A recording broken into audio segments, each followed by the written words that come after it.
Bonjour et bienvenue sur la chaîne Tempérance Énergie. Aujourd'hui, j'ai le plaisir d'accueillir Véronique Brousse, qui est donc praticienne en mémoire cellulaire. Et nous allons voir ensemble l'impact qu'ont nos mémoires sur nos cellules et sur nos comportements, la répétition de nos schémas dans notre quotidien. Voilà. Véronique, merci infiniment d'avoir accepté de participer à cet échange et je te laisse la parole pour te présenter. Merci d'abord à toi de m'accueillir. C'est très sympathique et très chouette de pouvoir participer et surtout de porter à connaissance ce travail que je trouve merveilleux et qui donne beaucoup de résultats et aide beaucoup de gens. Voilà, Mhm. donc moi je suis Véronique Brousse, je suis la conceptrice de la biorésonance cellulaire, qui est l'outil qui permet de donner accès au corps. Je suis aussi la fille de Myriam Brousse, qui est la conceptrice de la méthode en mémoire cellulaire, pour laquelle j'ai repris le flambeau il y a maintenant un peu plus de 15 ans. Et moi, de mon côté, ça fait une trentaine d'années que je forme et que j'exerce dans cette profession qui me passionne. Donc, nous avons beaucoup travaillé ensemble, Myriam et moi, pour améliorer la méthode, pour faire avancer le travail aussi dans la mémoire du corps. Nous nous sommes entourés de différents protagonistes qui ont aussi apporté leur pierre à l'édifice. Mhm. Et voilà, le but aujourd'hui de ce travail et de cette méthode, c'est vraiment de permettre au plus grand nombre de pouvoir rencontrer cela à l'intérieur de soi, de pouvoir connecter avec son corps en entendant et en écoutant son message, surtout. Oui, parce Sans que plaquer quelque chose sur lui, mais surtout d'écouter son message. oui, parce que souvent le corps nous parle, mais on l'écoute pas. Alors, on aimerait bien l'écouter souvent, sauf qu'on ne comprend pas son langage. Et c'est là toute la différence, c'est là toute la difficulté. C'est que lui, on le sait, hein, notre corps, lui, sa manière de s'exprimer, ça va être par le symptôme, ça va être par une réaction, un symptôme, qu'il soit psychique ou physique, et Mhm. on ne sait pas mettre de mots dessus. Oui. Voilà. Donc l'objectif de ce travail, c'est vraiment de mettre des mots des mots MOTS sur les mots MAUX. Mhm. Et c'est vraiment de se connecter avec ce corps qui a tant à nous dire et qui finalement a de son côté à lui tout ce qu'il faut pour s'autogérer. Hein. Mhm. J'aime à dire ce que disait une de mes anciennes élèves qui disait toujours, on a 100% d'enfermement, mais on a aussi 100% de liberté. Oui. Mais après, il faut retrouver cette liberté, en fait, hein. Voilà. Et donc, il faut se comprendre. Voilà. Corps-conscience doit se comprendre. Donc, en fait, il y a le langage. Il faut apprendre à se parler à soi-même, façon de parler, à comprendre le langage de son corps, quelque chose qu'on ne nous apprend pas. On parle le français, on parle la langue, mais on n'apprend pas le langage du corps. Oui, parce que le corps, oui, on n'apprend pas le langage du corps, parce que on a un symptôme, ben voilà, on va soigner le symptôme et c'est très important. Hein, il n'est pas question de ne pas faire ça, bien sûr, mais on pourrait se dire, ben tiens, je soigne mon symptôme, parce que c'est très important que je le soigne, mais en même temps, je vais essayer de comprendre pourquoi il est là, mon symptôme. Tout à Donc, fait. c'est là où il y a une complémentarité qui, j'espère, va de plus en plus voir le jour. Merci. Alors, je vais revenir sur ta maman, donc Myriam Bruce, qui a écrit un livre, Votre corps a une mémoire, hein, que j'ai Oui. lu en partie. Et il y a une phrase qui m'intéresse bien là-dedans, c'est en fait, c'est on est avec un bourbier à nettoyer avant de commencer sa vie. Hein, c'est Ah, Mère et Robindo qui sont les pionniers de la mémoire d'accord, cellulaire. pardon. Et donc la mère, effectivement, disait ça. On est avec un bourbier. Oui, absolument. Hein. Et le but, c'est vraiment d'accepter d'aller rencontrer ce bourbier, euh, en voyant dans ce bourbier aussi beaucoup de choses positives. Parce que Oui, dans ce bourbier, il y a aussi tout ce qui nous est transmis de positif de nos parents et de notre famille, et à partir et qui fait que ce que nous sommes aujourd'hui. Hein, mais c'est la mère qui disait ça, absolument, tout à fait. Mère Mira Alfassa, oui, le corps humain mémorise tout, les informations, les sons, et en fait, ça commence déjà même avant notre naissance. oui. Ça commence avant notre naissance. Nous, en tout cas, en mémoire cellulaire, on s'occupe beaucoup de ce qui précède la conception. Alors pourquoi? Eh bien parce que le projet des parents va faire sens chez l'enfant. Alors je m'explique, c'est quoi le projet des parents? Bah, quand on conçoit un enfant, on a plusieurs hypothèses. Soit on conçoit cet enfant parce qu'on l'a programmé, soit on conçoit cet enfant parce que on se dit, ben tiens, ça serait peut-être bien d'envisager, etc. Et alors on n'a pas forcément programmé quand, comment, mais on sait qu'on aimerait que ça arrive. Soit on n'a rien programmé du tout et on n'a pas du tout l'intention d'avoir un enfant maintenant, pour X raisons. Tout ça, c'est du projet. D'accord, Et tout ça, ça se passe avant la conception, puisque cette réflexion, on la mène avant que l'enfant soit là. À partir du moment où la maman apprend qu'elle est enceinte, ben, il est évident que ça y est, l'enfant a pris corps. Hein. Donc, c'est ce qu'on appelle le projet des parents. Et ce qu'on voit aussi beaucoup dans le travail que nous faisons, c'est qu'il y a souvent des faux projets. C'est-à-dire qu'en fait, le parent n'a pas forcément le projet, mais mhm. le fait même de ne pas avoir envie d'enfant est un projet. Oui, tout à Et de fait. fait, si l'enfant arrive alors qu'il n'est pas du tout attendu ou qu'il n'est pas du tout prévu, eh bien, il va s'inscrire dans un non-projet du couple parental. Et Très bien. ça va nous suivre dans notre vie. C'est pour ça qu'on s'intéresse beaucoup à ce qui se passe avant la conception, parce qu'il y a aussi tout le terreau familial. Il y a tout le transgénérationnel avant la conception aussi, après Oui, aussi, il y a mais les- qui va jouer. Alors, est-ce que tu es d'accord avec ça? Donc, il y a le transgénérationnel, mais il y a également toutes les mémoires karmiques, tout ce qui est, parce qu'il y a le côté karmique des vies antérieures, mais il y a également, c'est un énorme paquet C'est à alors, gérer. oui, moi je n'appelle pas ça je n'appelle pas ça les vies antérieures, j'appelle ça le continuum de conscience. Très bien. Bon, D'accord. c'est une autre façon de le voir, hein, peu Absolument. importe, mais pourquoi? Parce que on arrive au monde avec déjà une certaine somme de connaissances, une somme de travail, de connaissances déjà effectuées. Voilà. Alors là, bien sûr, on va parler de l'âme. Hein, si on parle de ça, on va parler de l'âme.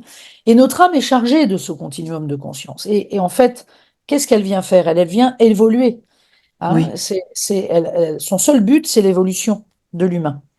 Donc, voilà. Et donc, quand on va s'inscrire dans la matière, au moment de la conception, eh bien, évidemment, on est déjà doté de quelque chose, d'un certain nombre de choses que l'on vient chercher, que l'on vient faire, D'un que l'on vient, bagage. D'un bagage. oui, Voilà. voilà, d'un bagage. On vient réaliser quelque chose, mais on Mhm. n'est pas conscient de ça. Tout à Et fait. donc, dans notre travail aussi, on met beaucoup en avant le fait que le couple parental dans lequel on va s'inscrire est le meilleur des couples parentaux qu'on peut avoir. Alors, ça fait bondir beaucoup de gens, parce que Oui, quand il un y a peu. des histoires, ben oui, parce que quand il y a des histoires très lourdes et des Oui, schémas très difficiles, c'est difficile à accepter. absolument. Mais en même temps, il y a quelque chose euh, dans ce travail-là qui vient nous convoquer à élargir notre champ de conscience, à voir les choses un peu autrement, à élargir notre champ de conscience et à pouvoir se dire, bah, si j'ai ces parents-là, c'est que j'ai quelque chose à apprendre d'eux, quelque chose à comprendre, quelque chose à apprendre d'eux. Et ça, c'est pas facile. Mais c'est oui, puis surtout quand on a des situations très très compliquées, de trauma et Oui, autres, oui, c'est très difficile de dire j'ai choisi ma famille pour pouvoir évoluer et continuer mon évolution de conscience. oui. C'est assez difficile à accepter. Alors C'est très comment difficile est-ce que tu à travailles ça accepter. avec tes Ouais, patients pour oui. leur vraiment pas leur faire leur imposer, mais leur faire découvrir que le choix qu'ils ont fait, c'était le leur. Alors, oui, mais seulement, c'est toujours à travers du concret et du vérifiable. D'accord. Parce que sinon, ça peut paraître complètement, voilà. Et donc, c'est vraiment, on a un outil, notamment, hein, qui est la grille les cycles biologiques mémorisés, qui est l'outil principal de la méthode, le premier outil de la méthode, enfin, pas le principal, mais le premier, Cet outil-là, il nous permet de voir à travers les événements de notre vie ce que je suis en train de dire, c'est-à-dire pourquoi on a attiré ces parents-là. Oui, Pourquoi on a attiré cette famille, ces parents-là, cette fratrie, etc., etc. Car on va retrouver dans les événements de notre vie, on va retrouver des éléments qui vont venir nous conforter dans le fait de dire, ben oui, effectivement, tiens, ça, ce que le corps est en train de me dire, ce que ma mémoire cellulaire est en train de me donner comme information, je le retrouve dans tel événement de ma vie. Et du ouais, coup, ça devient concret, très bien. ça Alors, devient palpable. c'est un travail en fait de libération, quelque part, Oui, c'est un travail de transformation. de transformation. Oui. D'accord. Alors, Ouais. la libération, elle intervient en amont et la La transformation, libération, elle intervient quand le travail est fait. C'est-à-dire qu'en fait, on ne refera pas l'histoire. On ne peut pas refaire l'histoire, on ne peut pas réécrire notre projet sens, hein, c'est-à-dire ces 18 mois qui nous séparent de notre naissance, Hmm. c'est-à-dire les 9 mois avant conception dont on vient de parler, la conception en elle-même aussi. Parce Oui. que selon comment je suis conçue, je ne vais pas enregistrer les mêmes composantes dans ma matière. Les Mhm. 9 mois de gestation, la naissance, euh, bien évidemment, ça va nous amener à voir qu'on ne peut pas refaire l'histoire, on ne peut pas réécrire l'histoire. Non. Mais on peut faire de notre vécu une force, hein. Alors que tant qu'on n'en a pas la conscience de ce qui s'est vécu, ça peut être une entrave quelque part. Oui. Mais ce travail, comme tu dis, c'est un travail qui est assez long, enfin, je pense. Ça dépend les cas, mais c'est Ça quand dépend. même de nouveau une descente dans la matière.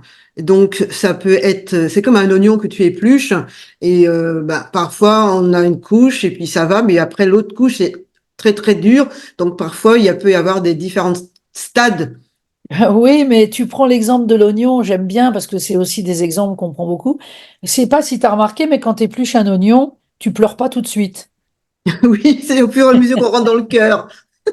Plus tu vas au fond, Oui, plus les larmes vont monter. exact, c'est bien. Oui, C'est oui, ça l'idée. C'est-à-dire, alors, on n'est pas là pour faire pleurer, bien sûr, mais l'idée, c'est que tant qu'on n'a pas nettoyé à l'intérieur de nous, et c'est ça les écuries d'Augias, c'est-à-dire tant qu'on n'a pas nettoyé à l'intérieur de nous notre part d'ombre, ce que l'on ne voit pas, ce que l'on cache parce que c'est pas beau, parce qu'on nous a appris qu'il fallait pas le montrer, pas le dire, pas le faire, oui, tant qu'on n'a pas évacué un émotionnel, des émotions profondes, des chagrins, des souffrances, tant qu'on n'a pas fait ça, on n'est pas au cœur. oui, oui. Mais parfois, on n'a pas trop envie de descendre, hein, parce que ça fait Ah ben, peur. ah ben, on a même souvent pas envie de descendre. Alors, comment est-ce que tu fais pour que la personne ne perde pas pied pendant justement l'entretien, pendant la thérapie? C'est pas Eh toujours. bien, en fait, comment je fais? Ben, c'est d'abord la personne qui fait, c'est pas moi. Oui, Puis je m'appuie justement sur les outils de la méthode. C'est-à-dire que je m'appuie sur cette grille qu'on appelle vulgairement la grille de vie, mais les cycles biologiques mémorisés. Je d'accord. m'appuie sur les événements concrets de la vie de la personne pour lui montrer que dans sa vie, elle vit déjà ce qu'on est en train de voir, mais qu'elle ne sait pas que c'est en lien avec ça. Euh, Mhm. ça demande aussi un travail pour la personne aussi de recherche, hein, de recherche des événements, de recherche de. C'est vraiment aller vers le qui suis-je. Et de fait, c'est prendre la responsabilité de sa vie pour ne pas rester dans pour ne pas rester dans ce sentiment de victimisation Oui, qui nous amène que de la déception. oui, oui, tout à fait. La victimisation, elle nous soumet à des choses. Oui, Alors on peut avoir notre liberté, mais ça veut dire qu'il faut avoir le courage de prendre en compte la responsabilité de qui nous sommes. c'est marrant, Et oui. Oui, au début, c'est pas drôle. J'avoue, c'est pas drôle. Voilà, hein. Mais comme c'est pas drôle d'être toujours sur Terre pour certaines personnes, et que si on savait avant ce qui nous attend, ben on viendrait pas. oui, mais on a fait le choix. On a demandé de venir expérimenter des Oui, facettes, certaines facettes. oui, c'est vrai ce que tu dis. Mais en même temps, tu vois, dans nos histoires. Si on savait bien avant d'être conçu que ça allait se passer comme ça, comme ça, comme ça. Moi, je me suis toujours demandé si on aurait envie de venir. Ouais, c'est marrant parce qu'en fait, j'ai entendu des personnes qui avaient fait le choix, disons, de venir expérimenter certaines choses, mais Oui. quand ils ont vu à quel point c'était, on va dire, sombre au niveau des énergies, lourd au niveau des énergies dans cette dimension, qu'il y en a qui ont regretté d'être venus, qui ont voulu partir. Et voilà, c'est quand même étrange quand même. On fait un choix, Ouais, mais ils ont voulu partir, mais alors ils sont malheureux toute leur vie? ah, Ou est-ce qu'à un moment donné, ils ont voulu partir, mais est-ce qu'ils sont partis? Parce qu'il y a ceux qui réussissent, puis il y a ceux qui réussissent pas à partir. Il y a ceux ah, qui vont au bout de leur démarche.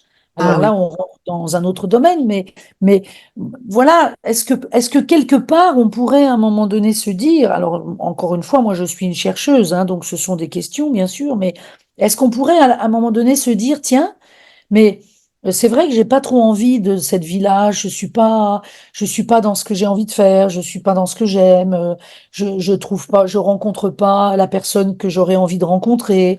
Et puis je oui, renouvelle tout le temps la même chose. C'est toujours le même type de relation. C'est toujours le même type de travail. C'est toujours le même. Moi, j'entends ça toute la journée. oui. Et à ce moment-là, est-ce que je peux me dire, ben, je suis victime de ça, ou est-ce que je peux me dire, mais qu'est-ce qui en moi attire ça encore? Oui, tout à fait, oui. Hein. Et en fait, on est responsable, mais responsable d'une certaine façon. On est responsable de prendre en main sa vie, en Oui. fait. Oui, on est responsable de prendre en main sa vie. Notre bonheur, notre réussite, notre bonheur, notre joie d'exister, elle ne dépend que de nous. Oui, mais ce sont des éléments qu'on nous a pas inculqués dès notre naissance. On nous a toujours victimisés, même quand tu as un échec. Pourtant, l'échec et l'erreur sont, comment dire, Des euh, apprentissages. l'apprentissage, ça te permet d'évoluer et de corriger les choses pour essayer de les faire de la meilleure façon possible pour ta propre évolution, mais également l'évolution de l'univers, puisque tout est, comment dire, intriqué. C'est-à-dire, c'est tout est, Ah comment ben, expliquer, c'est collectif. Donc, en fait, ce que je fais va bénéficier à l'autre, même si je connais pas l'autre. bien sûr, ça c'est vraiment ce que j'appelle moi la grande soupe énergétique dans laquelle nous baignons tous. Oui, Euh, absolument.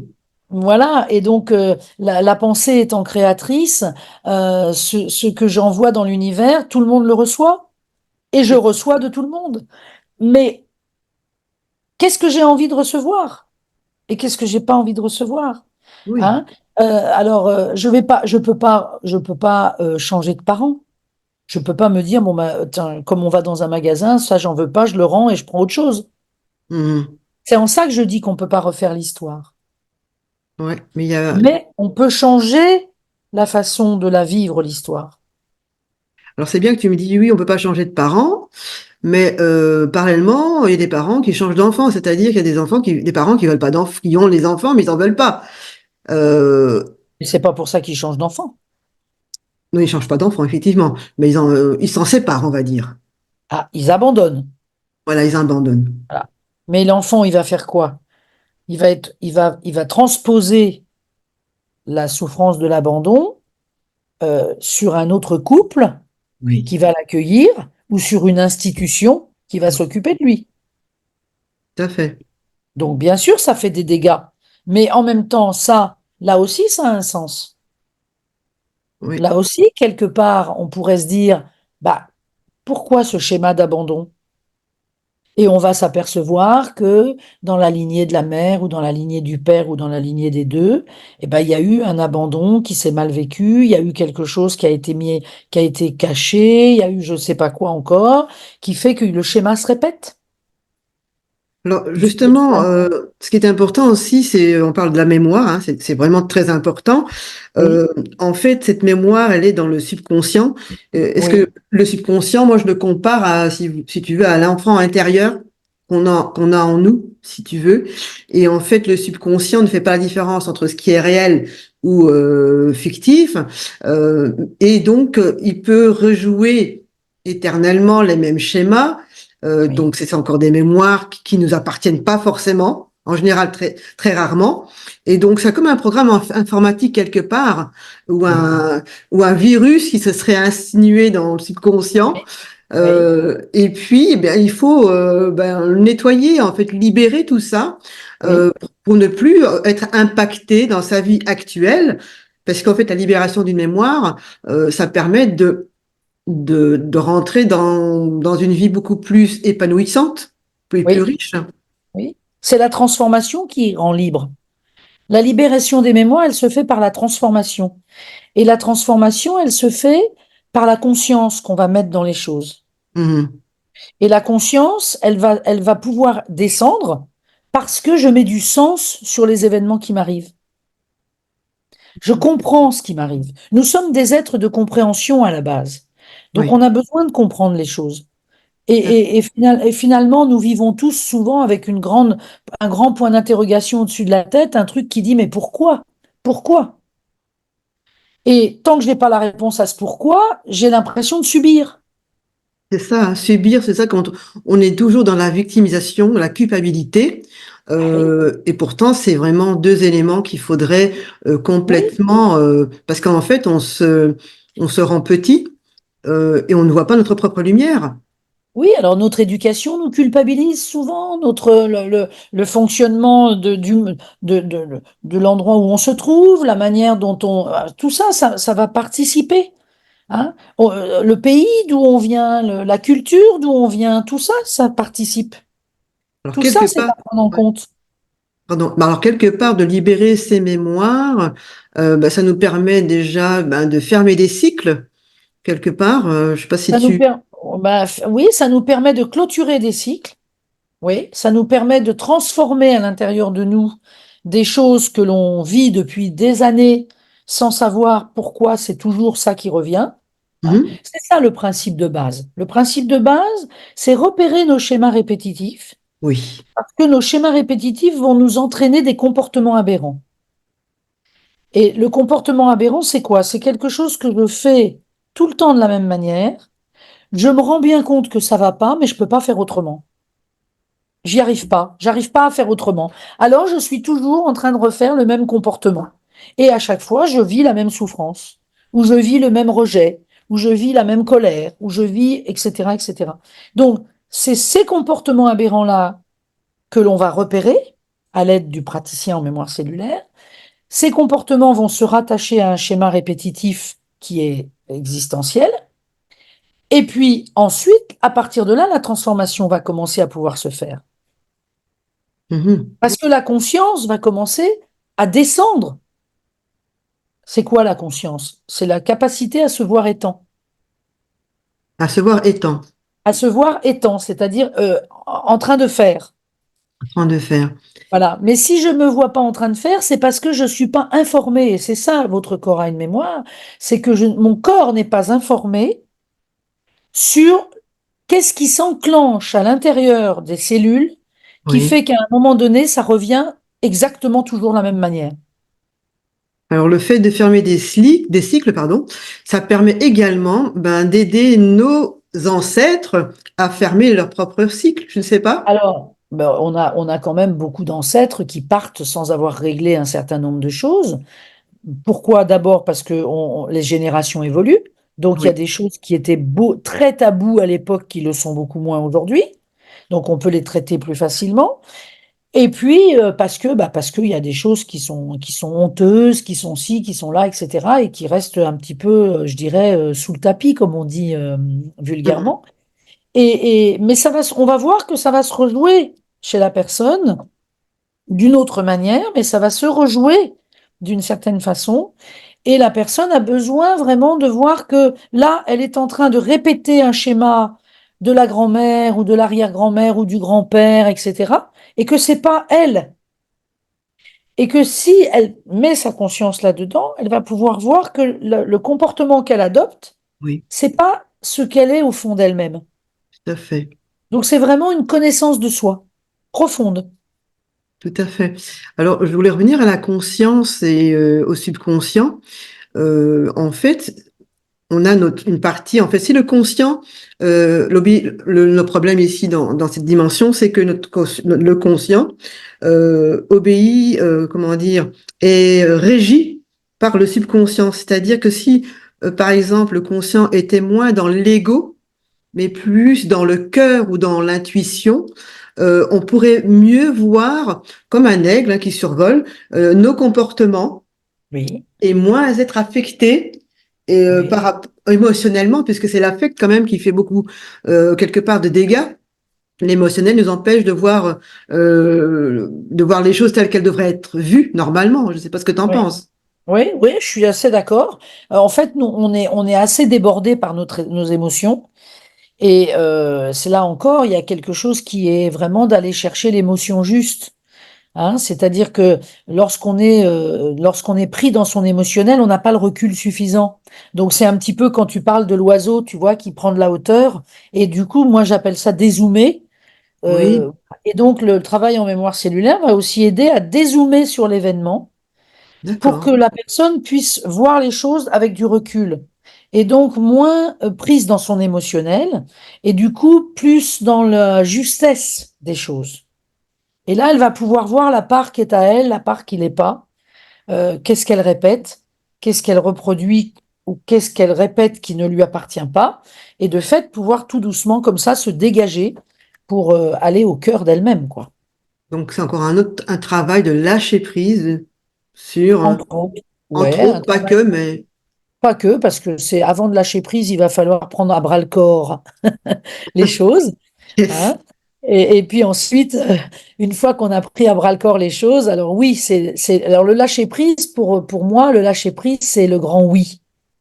C'est-à-dire, c'est cette capacité de dire oui, malgré que ce soit parfois très difficile pour dire oui, c'est d'être capable de dire ben oui, oui, ok, ok, j'accueille ça parce que je sais à quel point c'est important pour moi d'accueillir ça parce que c'est ça qui entrave ma vie. Et si je dis oui à ça parce que je peux pas, c'est comme si je disais oui à la vérité de mon histoire.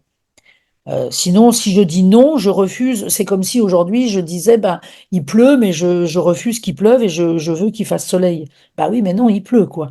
C'est comme ça, tu Ouais. vois. Et du coup, il y a quelque chose qui a, je crois, qui a vraiment besoin de dire un grand oui à ce qui se vit.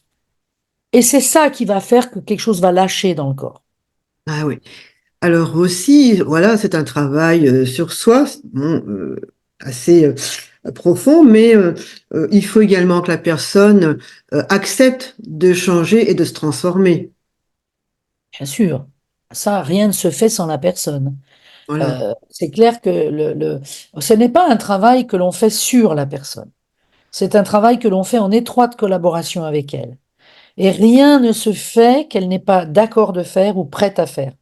D'accord. Et même quand on interroge le corps, quand on travaille en biorésonance cellulaire, quand on interroge le corps et qu'on va chercher le message du corps par la technique que j'enseigne et pour laquelle je forme beaucoup de gens, Oui. euh, on a quelque chose qui va nous montrer à un moment donné que c'est stop, ou que d'un coup là il y a quelque chose qui passe pas, l'énergie change, l'attitude change, enfin voilà, et on apprend tout ça. Et à ce moment-là, c'est un respect profond, c'est-à-dire que c'est non, c'est non.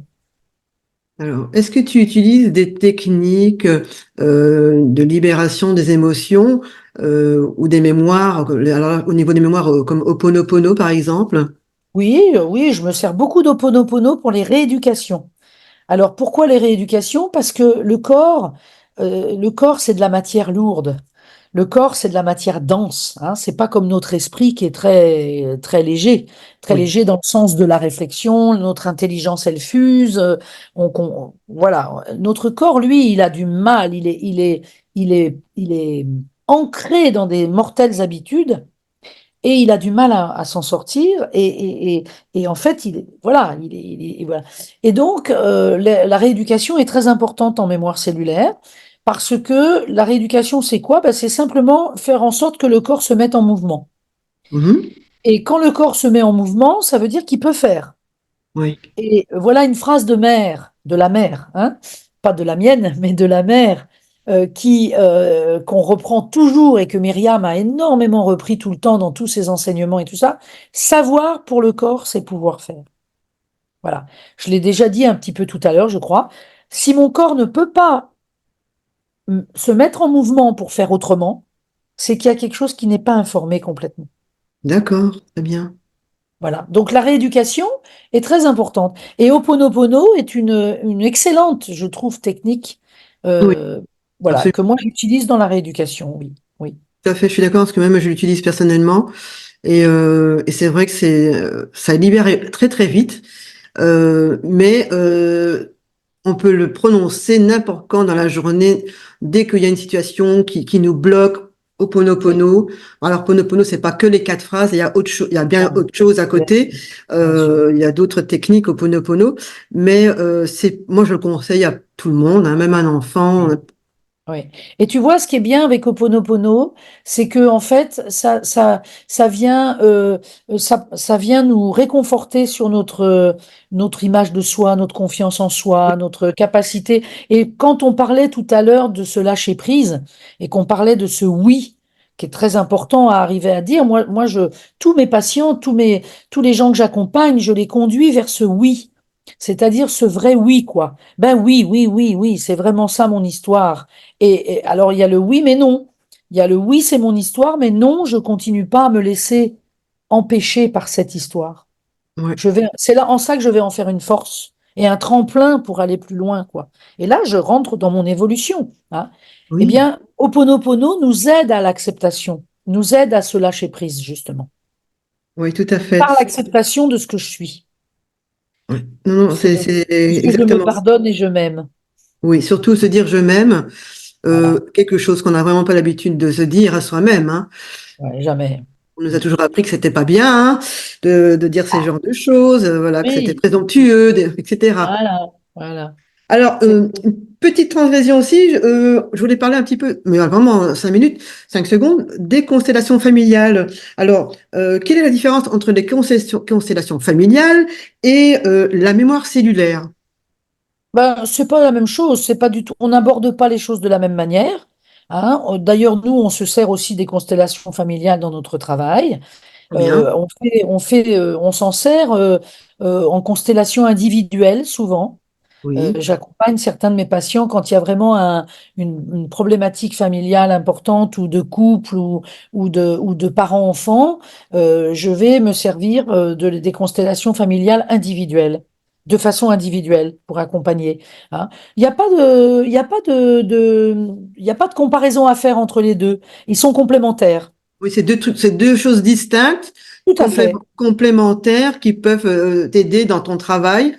Euh, Oui, et puis qui peuvent permettre, pardon, excuse-moi pour faire court, qui oui, peuvent permettre vraiment à la personne de se réapproprier aussi son contexte familial, hein, et d'accord. les blessures qui ont pu être occasionnées.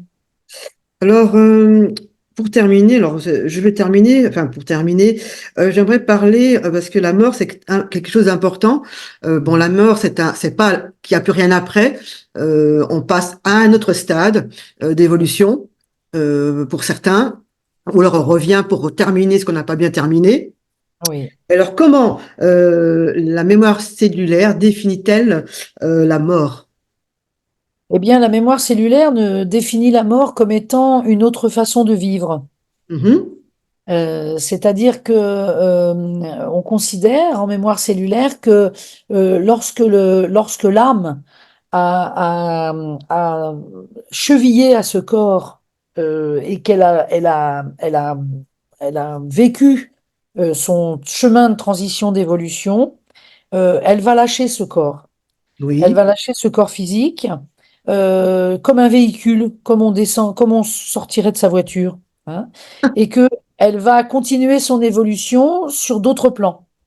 Voilà. Donc on meurt tous les jours à quelque chose. Dès qu'on fait un choix, on meurt à l'autre choix.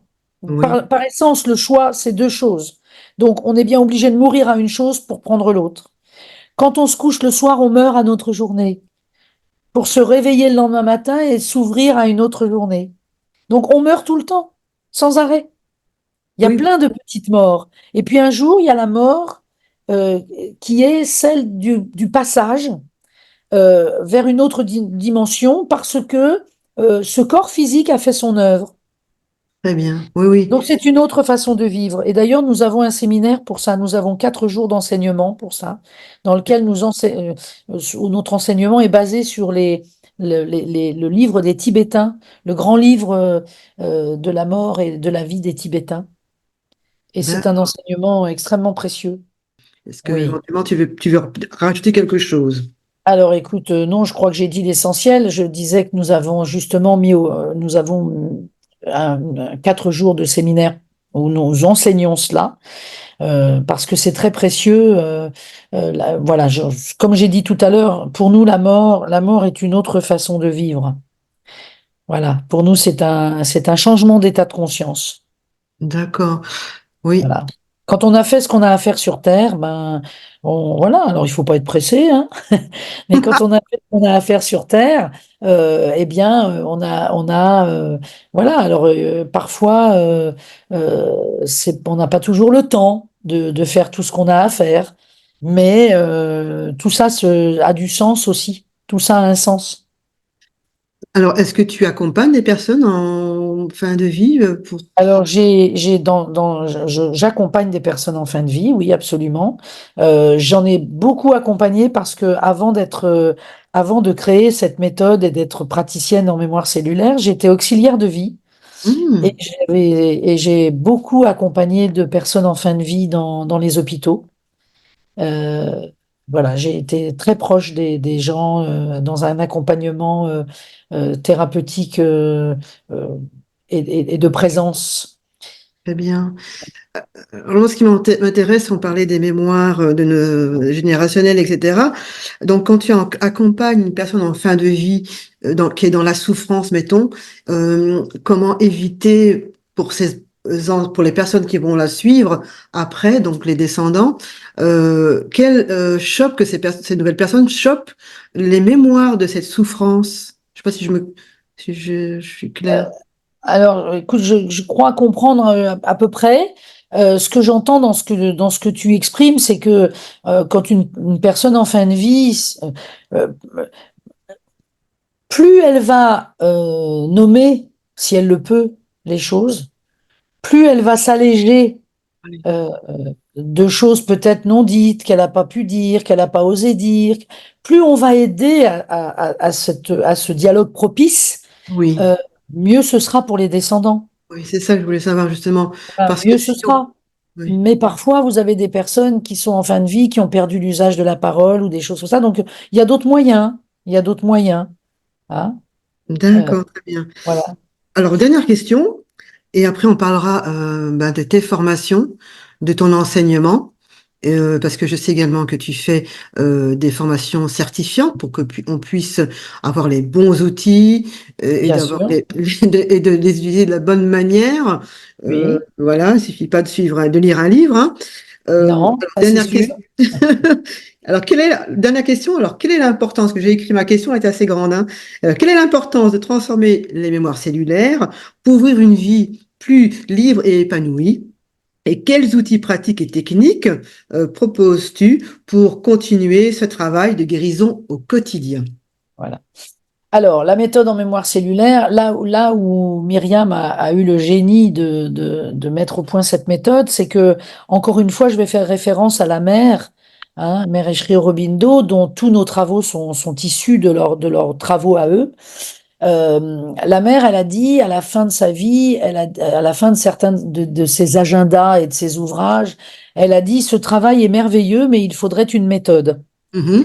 Et voilà. Et du coup, voilà, la méthode, ben, Myriam a eu le génie de la mettre en place, de la chercher, cette méthode, quels étaient les outils les mieux pour ça. Et c'est la synergie des outils qui fait la force de la méthode aujourd'hui. Et donc, ben, nous utilisons les cycles biologiques mémorisés qui ont été créés par Marc Fréchet, hein, qui est un homme psychologue clinicien qui a créé qui a beaucoup travaillé dans les hôpitaux et qui a beaucoup travaillé dans la recherche des cancers, dans les lignées familiales, justement. Mhm. Et il a créé les cycles biologiques mémorisés. Nous travaillons énormément avec cet outil. Moi, j'ai eu la chance de connaître cet homme et d'être formée par lui. Donc ça, c'est un grand cadeau que vraiment j'ai reçu. Et puis, ben, la biorésonance cellulaire, qui est donc l'outil que j'ai créé, qui donne accès au corps et qui, lui, va vraiment être en lien direct avec le corps et la matière. Nous travaillons aussi avec l'astrologie en mémoire cellulaire, qui est une astrologie très particulière. Voilà, et nous travaillons en tandem avec une femme qui s'appelle Christine Weiler, qui a Mhm. beaucoup étudié la mémoire cellulaire aussi, et qui fait aujourd'hui de cette astrologie un outil d'évolution et un outil d'intégration et de compréhension aussi de nos mémoires familiales, personnelles, etc. Voilà, donc ça, ce sont les trois outils principaux, je dirais. Puis après, on s'entoure d'autres choses. On Oui. s'entoure, voilà, ben, par exemple, pour des constellations familiales, d'Ho'oponopono. On s'entoure aussi de la communication profonde accompagnée, hein, appelée la CPA, c'est-à-dire Mhm. communication qui avait été créée à la base pour les autistes. euh, à travers un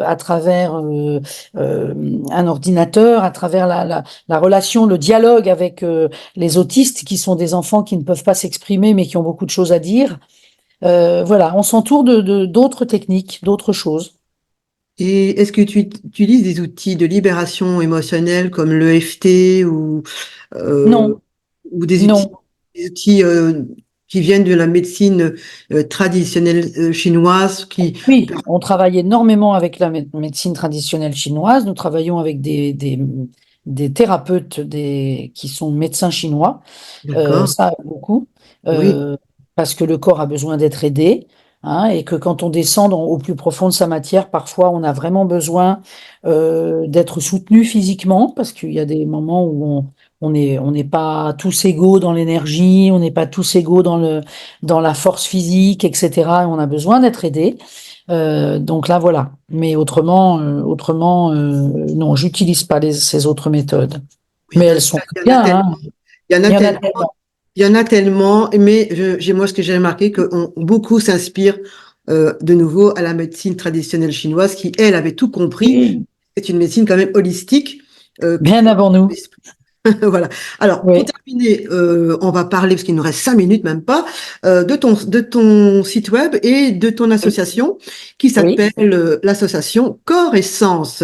Alors, oui, je vais partager l'écran. oui. Ça veut bien marcher, hein?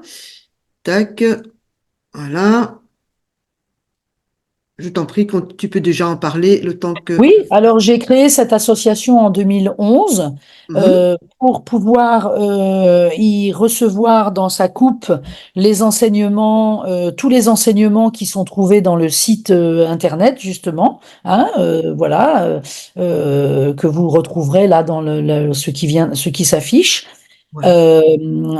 Et pour lequel je donne des formations, je donne des séminaires, un travail individuel, bien sûr, et voilà. Et dans la formation notamment, eh bien, vous voyez, comme c'est écrit, hein, les outils utilisés par le praticien éclairent d'un jour nouveau les événements de la vie. On utilise ces outils pour avancer dans ce travail. Et aussi, on forme des praticiens. Je forme des praticiens en mémoire cellulaire. Mhm. Et je suis entourée d'une équipe pluridisciplinaire. Nous avons, vous verrez dans la présentation, je crois, il y a l'équipe d'enseignants. Et donc, on peut tout à fait aller voir dans la page présentation les enseignants avec lesquels je partage. Alors, l'équipe d'enseignants, voilà, c'est ça. Voilà, donc on va trouver, voilà, là, vous avez Christine Weiler, par exemple, astrologue en mémoire cellulaire.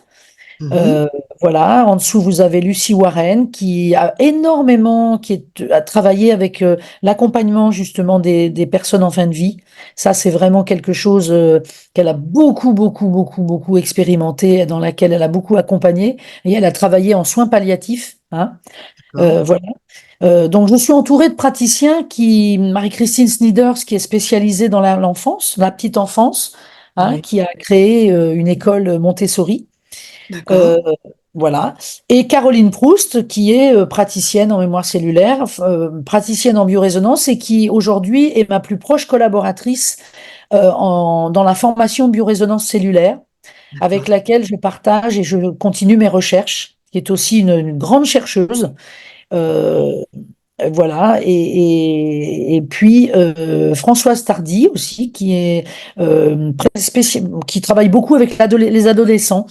Voilà. D'accord. Donc chaque praticien a une spécificité Oui. et toutes ces personnes m'entourent et m'accompagnent et je les entoure et les accompagne. On travaille ensemble. Il y a pas de supériorité ou de choses comme ça, mais on est vraiment un collectif Très bien. de personnes qui enseignons et qui s'accompagnent et on cherche ensemble quoi. Et ça, c'est vraiment très riche. Une petite question, est-ce que ça t'arrive parfois de travailler avec des médecins? Beaucoup, Ah, beaucoup. Avec des psychiatres, avec des médecins, avec des psychanalystes, des psychothérapeutes, beaucoup aussi avec des gens des médecins de médecine chinoise, ouais. acupuncteurs, chiropracteurs, ostéopathes, etc., etc. Bien D'accord. sûr. On C'est super. travaille en collaboration avec ces gens-là. Euh, Moi, je vais conclure en disant ça, si tu me le permets, bien Oui, sûr. justement. Oui, Je vais vas-y. conclure en disant que notre travail est vraiment complémentaire avec la médecine la médecine euh, classique, Allopathique. allopathique, merci, je cherchais le mot. On est vraiment complémentaires. Et si vraiment on arrive un jour à voir à quel point cette complémentarité est riche et à quel point elle est dans le même sens, c'est-à-dire dans la guérison de l'être, dans sa globalité, on aura gagné, quoi. On aura gagné. Je Et suis ça, j'en heureuse, suis convaincue. je suis heureuse d'entendre dire qu'il y a des médecins qui sont ouverts, qui ont l'esprit d'aller voir des choses qui ne connaissaient pas Oui. et d'aller dans le monde plus subtil, on va Oui. dire, dans des Il y en a de choses. plus en plus. Oui. Il y en a de Et plus en plus. Et je dirais que depuis ce qui nous est arrivé mondialement, c'est-à-dire depuis le Covid, il y oui. a beaucoup de choses qui changent. Oui, parce que même moi, je sais que le médecin de mon fils, qui est une dermatologue, pendant le Covid, ben, elle s'est posé des questions. Déjà, elle allait vers la naturopathie, vers des choses comme ça. Et moi, je lui parlais voilà, mon fils avait eu un gros problème de santé à Ouais, cause du Covid. Beaucoup de jeunes ont eu des problèmes très importants. Donc, ouais, je me dis, voilà, il faut que je prenne une autre solution que les médecins connaissent pas. Et ouais, je l'ai orienté vers quelque chose qui lui a bien réussi, vraiment. Et j'en ai parlé au médecin. Et je sais pas ouais. pourquoi, mais quelques temps après, elle a démissionné et Ah, des services hôpitaux où elle travaillait pour faire quelque chose dans ce domaine. Je ne sais pas quoi, je ne suis pas au courant, mais je sais qu'elle était aussi ouverte d'esprit. Donc, il y a déjà des gens des médecins oui, qui sont quand même, qui ont s'ouvre, une conscience. Hein, absolument. Qui s'ouvre, qui voilà. s'ouvre. Hein.